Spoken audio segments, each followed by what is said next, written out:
What is up, everyone? This is Michael, and I'm actually back with your latest weekly video. Now, I'm going to shake things up a little bit this week, and I'm going to do something that I think I'm going to do every few weeks, and that is book reviews. Now, rather than you having to read 10 hours to 20 hours on personal development books or really great books, I'm going to share with you the top insights from books that have really shaped my life.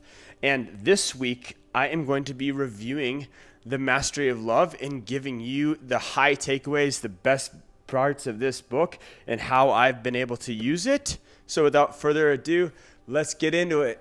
So, Mastery of Love. I'm sure you're asking yourself, why am I reviewing a love book and why am I sharing that with you? Out of all of the books I have ever read in my entire life, this book right here, I can honestly say, has been the most impactful book I have ever read in my entire life. And here's why. This book walks you through what it means to find the God within yourself, which is essentially the love inside yourself. And it starts all the way in the beginning of how we're trained in America to always want the best, to be the best. I'm going to be happy when. I'm going to love myself when. And that when is always certainly not now. So it talks about how we're conditioned in life and how we want these things to feel whole, which eventually ends up creating this thing called the Parasitic Relationship. Now, everyone I'm sure is all too familiar with this concept, which is we go into a relationship, or you've seen somebody go into a relationship expecting to get love from that other person to make themselves feel whole. And that will never work. In order for you to have a successful relationship, whether that's with a friend or the love of your life or anybody, you have to be able to give love. And that was the concept that was so foreign to me. A few years ago when I picked up this book, I was always chasing love and chasing these things that I thought would make me feel whole. And those things are mostly, I should say, short-term pleasures. So things that would make me happy in the moment, but would never make me happy long-term. And what this book taught me is that you need to find love within yourself and then share that love with another person rather than take it. So that completely flipped the script on what I thought love meant to be.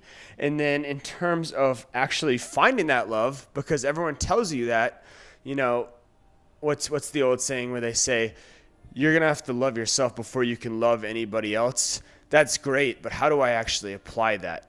Well, this book tells us how we actually find love within ourselves, and that is not by seeking the quick pleasures. That's by actually dealing with our demons, dealing with our fears, dealing with all of these things that make us insecure and facing them head on. For me, it was a lack of trust and a lack of being able to relates to women on that level. My parents split up when I was 9 years old, and that was a huge hurdle and a challenge for me to overcome.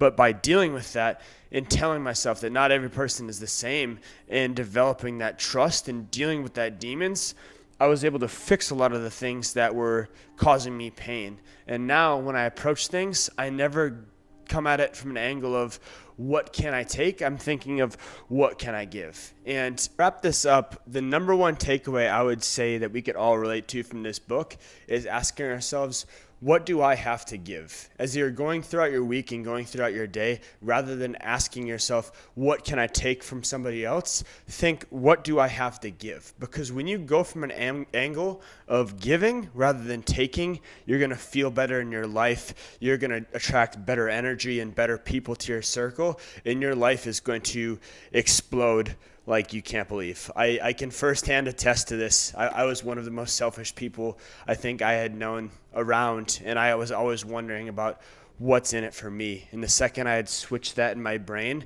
and thought about it from an angle of what can I give to others, how can I help other people, my entire life changed. So I hope that this was really, really helpful. This book is absolutely incredible. I would read it if you can. And until next week, this is Michael with the Weekly Intention. Take care.